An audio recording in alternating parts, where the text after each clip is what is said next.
안녕하세요. 은퇴생활비 2배로 불려주는 이천희망TV 이천희입니다. 대표적 연금계좌인 IRP나 연금저축은요, 자금 원천이나 어떻게 인출하냐에 따라서 부과되는 세금이 다르고요. 그 내용이 상당히 복잡합니다. 실제로 강의를 하다 보면요, 수강생분들 중에 연금저축이나 IRP를 중도에 해지하면 원금과 수익에 대해서 16.5%의 기타 소득세를 추징한다는 내용을 모르시는 경우도 있습니다. 그래서 오늘은 IRP와 연금저축의 그 복잡한 세금을 한 방에 정리할 수 있도록 제가 정리해서 말씀을 드리겠습니다. 먼저 IRP와 연금저축에 들어가 있는 돈을 저희가 찾았을 때는요, 크게 보면 두 가지 방법이 있습니다. 하나는 연금 수령을 하는 방법이고요, 하나는 일시금으로 찾는 방법입니다. 먼저 연금을 수령할 때 부과되는 세금에 대해서 살펴보겠습니다.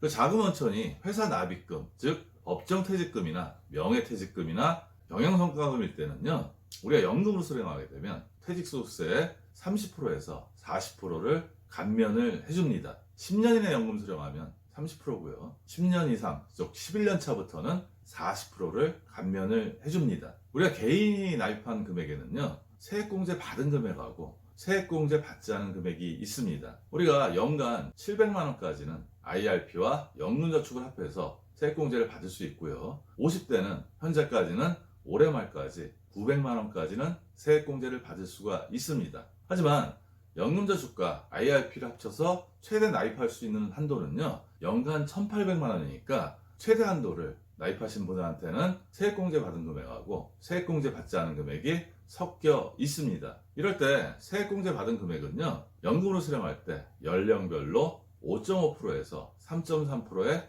연금소득세를 내면 되니까요, 우리가 5,500만 원 초과될 때는 연간 세액공제 한도의 13.2%를 세액공제 받고요, 5,500만 원 이하는 16.5% 세액공제 받으니까 거기에 비하면 세금이 상당히 적다고 생각하시면 됩니다. 세액공제 받지 않은 금액은요, 세액공제 받지 않았기 때문에 과세가 되지 않습니다. 운용수익은 회사 납입금과 개인 납입금에서 운용수익이 발생할 수 있는데요, 이 운용수익을 연금으로 수령할 때는 마찬가지로 연령별로 5.5%에서 3.3%의 연금소득세만 내면 됩니다. 일시금을 수령할 때는요, 자금 원천이 회사 납입금일 때가 있고 개인 납입금일 때가 있습니다. 회사 납입금은 아까와 마찬가지로 법정퇴직금이나 명예퇴직금, 경영성과금이고요.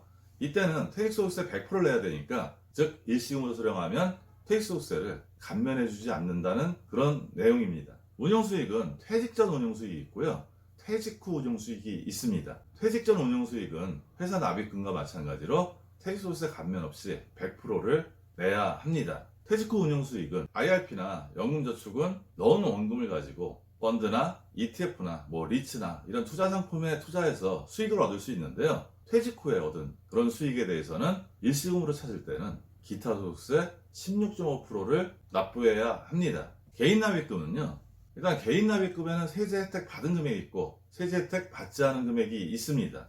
세제 혜택 받은 금액은요, 2012년 이전 납입분은 퇴직소득세가 적용되고요, 2013년 이후에는 기타 소득세가 적용이 됩니다. 세제 혜택 받지 않은 금액은 세제 혜택을 받지 않았기 때문에 일시금으로 찾더라도 비과세 적용을 받게 됩니다. 운용수익도 세제 혜택 받은 원금에서 난 운용수익하고 퇴직 후에 운용수익이 있을 수 있습니다.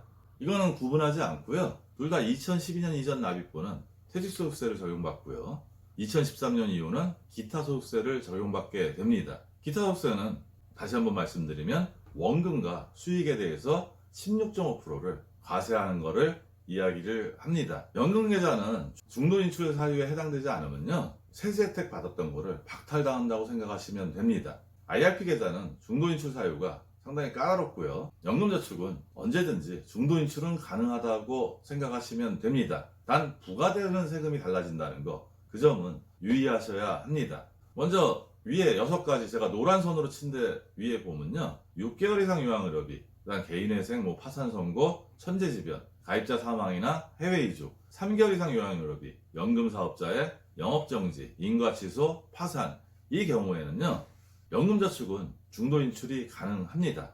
하지만 IRP는 위에 3가지, 즉 6개월 이상 요양의료비나 개인회생 파산 선고, 천재지변, 이 3가지는 중도인출이 가능한데요, 나머지 사유는 중도인출이 가능하지 않습니다. 이때는 개인 납입금 및 운용수익에 대해서는요, 세제 혜택을 줘서 불가피하게 인출하는 거니까 세제 혜택은 그대로 주겠다는 취지로 저는 읽혀집니다. 따라서 연령별로 5.5%에서 3.3%의 연금소득세를 납부하면 됩니다. 퇴직급여는 퇴직소득세의 70%니까요 30% 정도는 감면을 해준다는 이야기입니다. 아래 세 가지 사유가 또 있는데요, 무주택자의 주택구입, 전세보증금, 사회적 재난, 그리고 그 외의 사유가 있습니다. 이 세 가지 경우에도 연금저축은 중도인출이 가능합니다. 즉 그 외의 사유는 모든 사유라고 이해를 하시면 되는데요, IRP 같은 경우는 그 외의 사유에서는 중도인출은 안 되고요, 만약에 돈이 필요하면 전체 계좌를 해지를 하셔야 합니다. 이런 중도인출 사유에 대해서는 그래 중도인출은 해줄 수 있는데 세제 혜택은 주지 않겠다는 게 과세 방침입니다. 즉 개인납입금 및 운용수익은 기타소득세 16.5%를 내야 되고요, 퇴직급여는 퇴직소득세 100%를 내야 합니다. 한 번만 더 강조드리면요, 연금저축은 언제든지 중도인출할 수 있습니다. 하지만 위의 사유에 해당되지 않을 때는 16.5%의 기타소득세를 내야 된다는 거. 하지만 IRP는 법정 중도인출 사유에 해당되는 경우는 돈을 내주지만 기타 사유, 그러니까 언제든지 돈이 필요할 때는 돈의 일부만을 찾아쓸 수 없고 전체 계좌를 해지해야 한다는 그런 내용만 잘 기억하시면 됩니다. 우리가 탈세는 아니더라도 절세는 상당히 중요합니다. 절세는 재테크 수익률 높이는 데 있어서요, 가장 먼저 선행돼야 하고요, 상품에 부과되는 세금에 대해서 잘 알아야지 어떤 경우에도 최선의 선택을 해서 내 자산을 잘 지키면서 불릴 수 있다는 것을 꼭 기억해서 잘 적용하셔야 합니다. 오늘은 IRP와 연금저축의 복잡한 세금 체계에 대해서 한 방에 정리할 수 있도록 제가 말씀을 드렸습니다. 오늘 내용도 도움이 되었으면 좋겠고요. 오늘도 행복한 하루 되세요.